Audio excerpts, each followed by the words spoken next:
Geger, warganet melihat aura kesedihan dalam raut wajah Nikita Mirzani saat merayakan hari jadinya yang ke-38 tahun yang disebutkan karena mendapatkan ucapan ulang tahun dari sang buah hati Loli.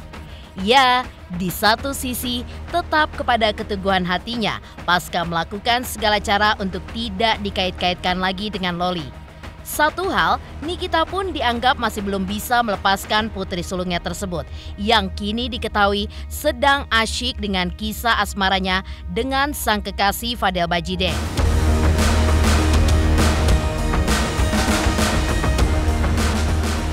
Lantas benarkah pakar ekspresi pun melihat hal yang sama dalam diri Nikita saat merayakan pertambahan usianya kemarin? Benarkah pula meski banyaknya teman yang jauh-jauh datang dalam pestanya tersebut tidak membuat hati Nikita pun cukup bahagia? Pasalnya sang putri tidak hadir dalam momen bahagia tersebut. Pemirsa, bersama Intens Investigasi, kami hadirkan kabar terkini, terpercaya, dan teraktual.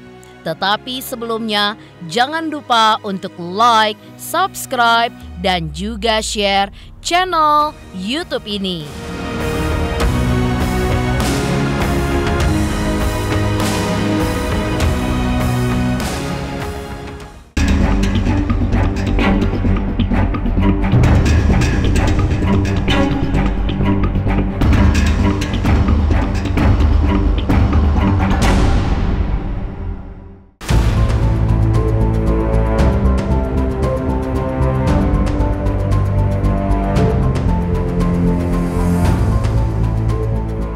Pemirsa Intens Investigasi, momen perayaan hari kelahiran atau ulang tahun memang biasanya dirayakan dengan orang terkasih ataupun orang terdekat mereka yang biasanya hadir dalam momen tersebut untuk bisa ikut ambil bagian di dalamnya.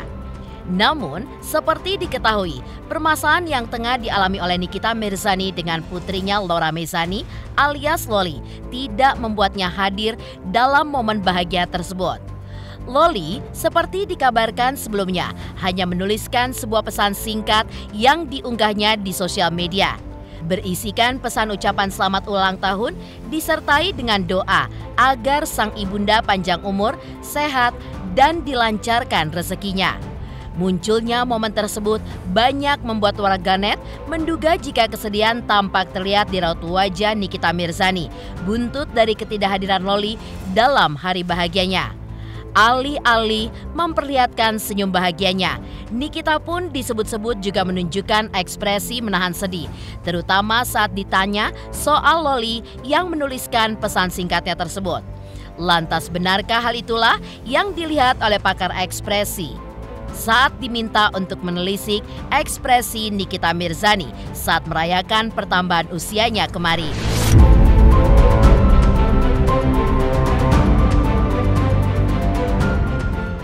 Perasaannya ulang tahun sama aja kayak kayak tahun-tahun sebelumnya sama. Cuman kalau ini lebih berbeda karena teman-temannya komplit semua gitu. Terus ada keluarga baru gitu. Beda suasananya. Loli bikin postingan misi sama kamu. Yuk sih.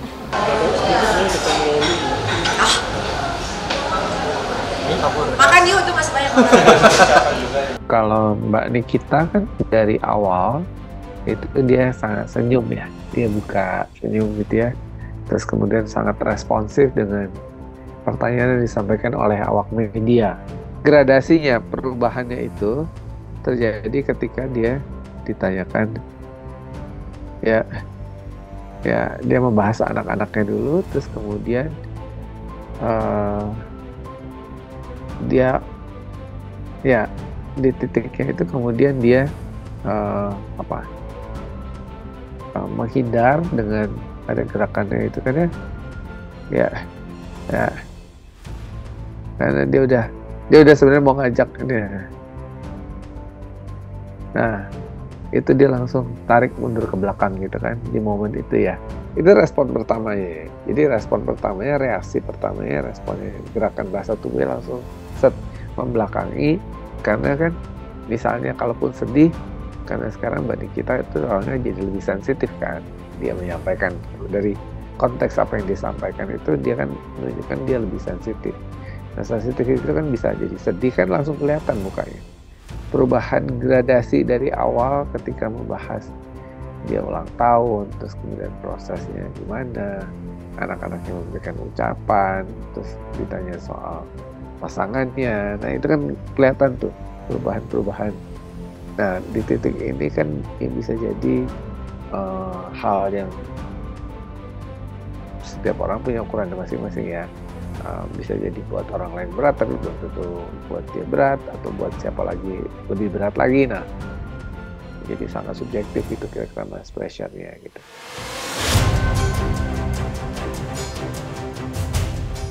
Ya, wajar memang banyak yang beranggapan jika hari jadi Nikita Mirzani tidak lengkap tanpa hadirnya putri yang sudah diurusnya sampai umurnya belasan tahun tersebut. Pasalnya, dalam momen tersebut, Nikita pun sempat mengungkapkan tidak ada yang berbeda dengan perayaan hari ulang tahun yang dirayakannya untuk kali ini. Perbedaan hanya terasa pasca hari jadinya tersebut ternyata bertepatan dengan momen bulan suci Ramadan 1445 Hijriah pada tahun ini. Nikita pun merayakan ulang tahunnya dengan nuansa yang berbeda yang menurutnya lebih hangat dari sebelumnya. Lantas benarkah pakar ekspresi pun juga melihat ucapan yang keluar dari mulut wanita yang akrab disapa Niki tersebut menjurus dari tidak adanya loli dalam momen tersebut? Perasaannya ulang tahun sama aja kayak kayak tahun-tahun sebelumnya sama. Cuman kalau ini lebih berbeda karena teman-temannya komplit semua gitu. Terus ada keluarga baru gitu. Beda suasananya. Terus suasananya juga kan kalau yang tahun ini kan puasa kan. Jadi ya ulang tahunnya ya lebih warm gitu, lebih hangat rasanya. Nggak ada rasa ya biasa aja sih. Kalau lebih tenang sebetulnya dari dulu pengennya kayak begini gitu. Cuman ya mungkin harus berganti tahun dulu kali ya baru bisa dilihat perubahannya yang signifikan gitu kali ya. Tapi ya kalau yang tahun ini ya lebih asik aja gitu, lebih seru, terus lebih banyak ngobrolnya gitu. Kalau dulu kan karena nggak puasa jadi kesini ke situ jadi pusing kan. Di awal sih dia perlihatkan gitu dengan senyum muka yang lebar gitu ya. Memang senyumnya lebar, tapi kemudian kalau kita perhatikan secara lebih spesifik lagi ya, matanya kan relatif lebih netral aja ya, bukan yang kalau orang yang benar-benar smiley face itu kan tarikan ininya juga naik ke atas gitu ya. Nah, ini kan nggak, lebih cenderung duduk ke satu titik, terus kemudian ya lebih coba untuk lebih netral lah.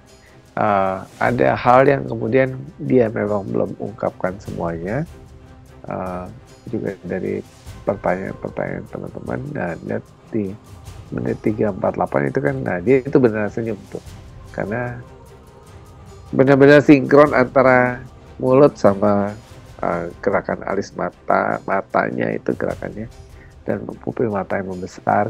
Momen kali ini Mbak Nikita lebih banyak memperlihatkan yang kemudian juga selaras dengan statement yang dia berikan bahwa sekarang saya sudah jauh lebih tenang, lebih ini ya, jadi lebih banyak berproses gitu. Dia pun sampai hari ini karena dia sudah mengalami banyak proses. Tadi dia mention ada satu tempat yang dia di mana setelah pulang dari sana kemudian dia jadi lebih baik, kira-kira gitu ya. Jadi ya itu proses yang dia alami.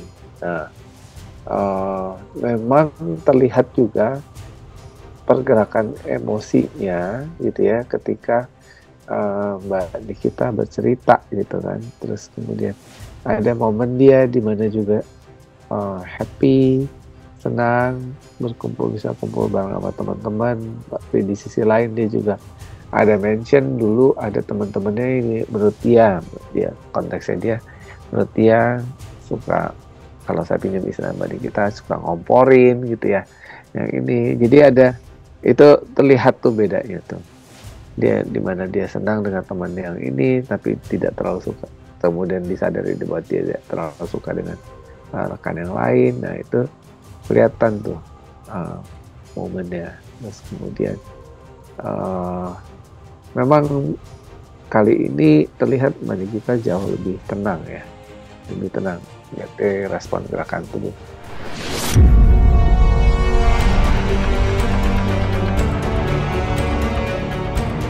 Sementara itu, seperti diungkapkan Nikita Mirzani sebelumnya, yang berujar telah banyak perubahan yang terjadi di dalam dirinya di usianya yang segera akan menginjak kepala 4 tersebut. Nikita cenderung memperlihatkan ekspresi tertutup, berbeda dari sosok sebelum-sebelumnya. Benarkah hal tersebut pun juga dilihat pakar ekspresi karena permasalahannya dengan sang buah hati yang tidak kunjung mereda.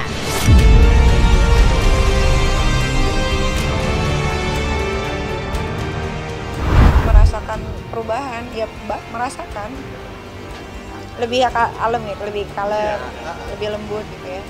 Ya gimana ya, bertambahnya usia kan sekarang udah 38, 2 tahun lagi udah 40, mau ngapain kan? Ngapain lagi, semuanya udah dilakukan, jadi udah cukup lah. Masih muda kan tapi apa ya lebih dewasa, lebih sabar, lagi belajar untuk ikhlas gitu. Itu aja sih, biar dikasih tambah sehat. Belajar ikhlas, karena kan belajar ikhlas tuh susah ya. Kalau ngomong kayaknya udah ikhlasin aja, gampang gitu ya. Tapi pada kenyataannya itu sulit. Harus benar-benar punya jiwa yang luas, yang besar. Yang pasti itu kan karena Mbak Nikita itu kan orangnya sangat ekspresif ya, ekspresif sehingga di momen itu Mbak Nikita ya menghindari karena dia terus kemudian sama sekali nggak lihat ke depan sama sekali. Nah di titik itu sebenarnya Mbak Nikita mau menghindari responnya, kan kelihatan nanti itu memang belum terlihat, tapi kemudian dia coba mengalihkannya dengan ngajak awak media untuk masuk ke dalam untuk ikut dan makan gitu ya. Karena kita nggak lihat lagi kalau dari sisi baliknya itu Mbak Nikita wajahnya seperti apa, tapi di titiknya itu ketika ada orang yang kemudian melakukan posisi yang kontra gitu ya, atau berlawanan, itu kan sebenarnya upaya untuk menyembunyikan satunya. Nah sesuatunya itu yang kemudian kita belum bisa pastikan, hanya kemudian dari caranya dalam konteks ini Mbak Nikita menghindari menjelaskan atau menjawab atau merespon dari pertanyaan rekan-rekan wartawan.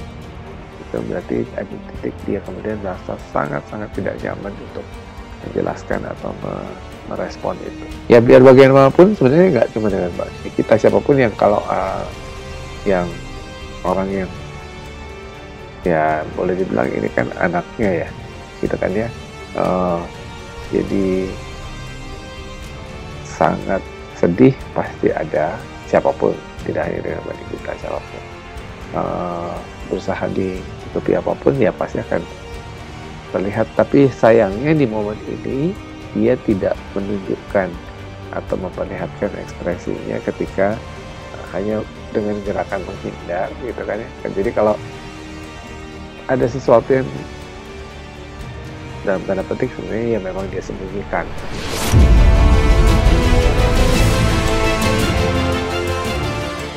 Ya, banyaknya perubahan yang terjadi dalam diri Nikita Mirzani memang seperti diketahui cukup berimbas kepada dirinya. Dalam momen perayaan hari jadinya kemarin, Nikita pun mendapatkan kejutan dari rekan-rekan yang datang langsung ke kediamannya. Dalam momen tersebut, Nikita tidak bisa menyembunyikan air matanya mendapati banyak orang yang mendukungnya saat ini. Lantas bagaimanakah pakar ekspresi melihat hal tersebut? Benarkah itulah perwujudan diri Nikita Mirzani yang kini lebih ekspresif dari sebelum-sebelumnya? Tadi malam kali ya, pas jam 12 itu memang sholat kan. Ya pas aja di bulan Ramadan gitu, nggak tahu tiba-tiba ya sedih aja, kayak manusiawi deh kalau setiap manusia menangis gitu kan. Kalau doa pasti tiap tahun, cuma kalau yang ini mungkin memang karena bulannya Ramadan, terus banyak sekali masalah, tapi masalahnya lebih banyak dipendam. Mungkin kalau dulu kan lebih jor-joran gitu kan, kalau sekarang kan enggak, jadi apa-apa tuh kayak terlalu dipendam sendirian, akhirnya ketika lagi sendiri itu juga nggak tahu teman-teman datang pas jam 12, biasanya tuh mereka datang jam 1, setengah 2 ya. Mikirnya tuh nggak bakal datang atau nggak, oh pasti datang tapi mungkin nanti jam 1, ternyata pada on time semua gitu. Jadi ketahuan. Kalau kaget pasti, cuman kepengennya sih nggak ada yang videoin gitu. Jadi karena teman-teman ya udahlah, mereka mau story ya sudah nggak apa-apa. Nah, sebenarnya yang perlu diinginkan adalah kenapa teman-teman wartawan nggak ngejar, apa yang membuat Mbak nangis gitu. Jadi iya kan, kalau itu dikejar kemungkinan akan lebih terbuka dong gitu kan. Tapi kalau kemudian kayaknya kan itu kan berarti kita membuat sebuah opini atau asumsi. Nah itu yang kemudian perlu di klarifikasi lagi gitu kan. Jadi benar tidaknya atau pendapat itu, nah orang bisa setuju atau tidak. Tapi ketika kemudian memang tidak semua part dia ceritakan dengan cukup detail gitu kan. Jadi kalau nggak bicara bagaimana menceritakannya kan, dia tergantung bagaimana respon dia merespon terhadap pertanyaan yang diberikan ke banyak kita. Nah terus kemudian juga ada beberapa part yang kemudian juga banyak kita tidak menceritakannya dengan cukup detail gitu kan ya. Jadi saya nangis karena apanya tidak di-mention. Kemudian itu juga belum diklarifikasi lagi sama teman wartawan.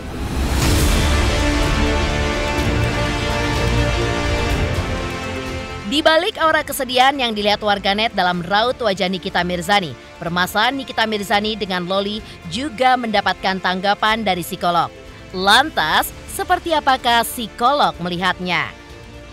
Pemirsa Intens Investigasi, jangan lupa saksikan terus Intens Investigasi. Dan pastikan jangan lupa untuk like, subscribe, share, dan komen jelang 3 juta subscribers channel Intens Investigasi. Halo, aku Judika. Jangan lupa saksikan Intens Investigasi 5 kali dalam sehari hanya di YouTube Intens.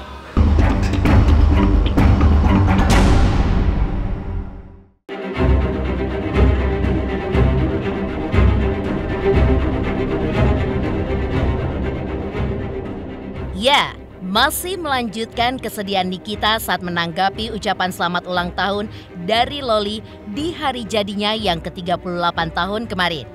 Permasalahan Loli dengan sang bunda mengundang sebuah tanda tanya besar. Mengapa Loli sebagai anak seolah memiliki dendam dengan ibu kandungnya? Demikian pula Nikita sebagai seorang ibu yang seolah tega dengan menghapus nama Loli sebagai ahli warisnya. Menanggapi hal ini, psikolog pun juga melihat jika faktor usia Loli yang masih remaja membuat segala sesuatunya menjadi runyam. Bahkan menurut psikolog, biasanya anak berusia remaja seperti Loli memiliki sebuah fase unik, di mana ingin menunjukkan kemandiriannya. Dan di sisi lain, hal itu pun justru berbanding terbalik dengan kondisinya yang belum stabil. Remaja itu adalah satu fase usia dalam perkembangan manusia yang paling unik, ya. Karena di usia remaja ada 2 kondisi yang muncul secara bersamaan.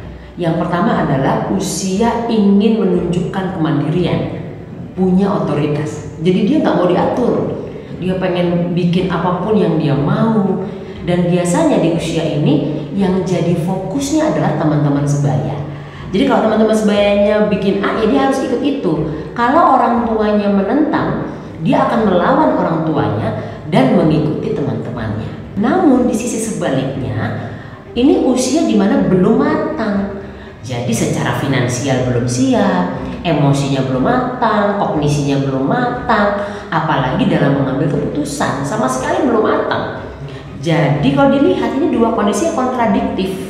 Satu pengen punya otoritas, satu belum matang. Yang makanya kalau kita lihat nih secara wajar, bentuknya jadinya seperti tidak yakin gitu ya, agak ragu-ragu atau tidak menguatkan gitu. Nah, ini yang terjadi. Jadi kalau kita perhatikan, ketika anak ini merasa dia tidak terpenuhi kebutuhannya, dia melawan orang tuanya, dia berontak. dia akan bilang terserah gitu ya, saya bisa sendiri karena ada fase tadi ingin menunjukkan otoritas. Tapi ternyata sekarang dia nggak bisa, dia balik misalnya karena mungkin secara finansial dia harus masih bergantung, kemudian dia harus masih punya tuntutan disupervisi oleh orang tuanya, mau nggak mau dia harus punya hubungan yang baik dengan ibunya. Nah ini yang sengaja mungkin diupayakan pada saat ini.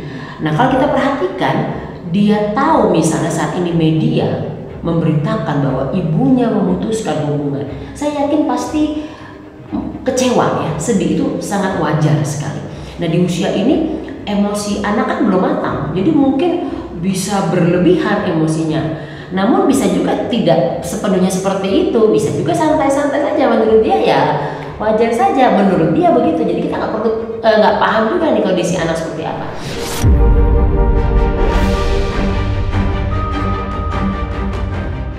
Sementara itu, perseteruan antara Nikita Mirzani versus Loli memang sudah berlangsung lama dan belum juga menemukan kata sepakat. Lantas apa saran psikolog terkait permasalahan mereka? Benarkah menurut psikolog perlu peran dari mediator, fasilitator, ataupun profesional untuk menyelesaikan konflik berkepanjangan di antara mereka?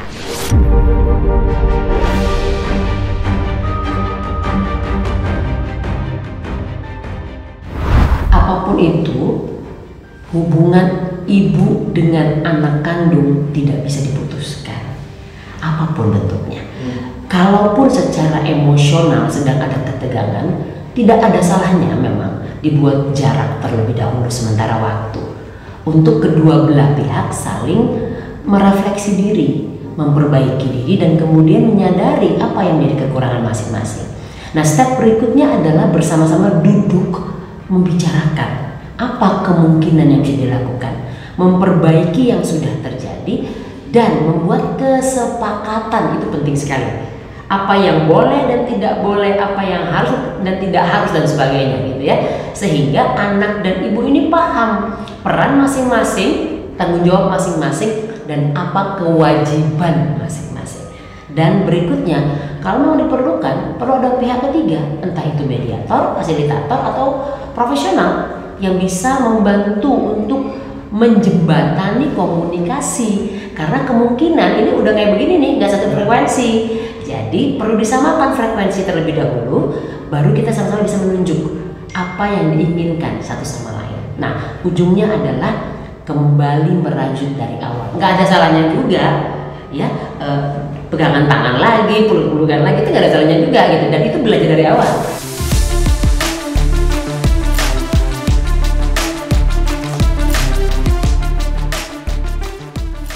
Pemirsa Intens Investigasi, jangan lupa saksikan terus Intens Investigasi.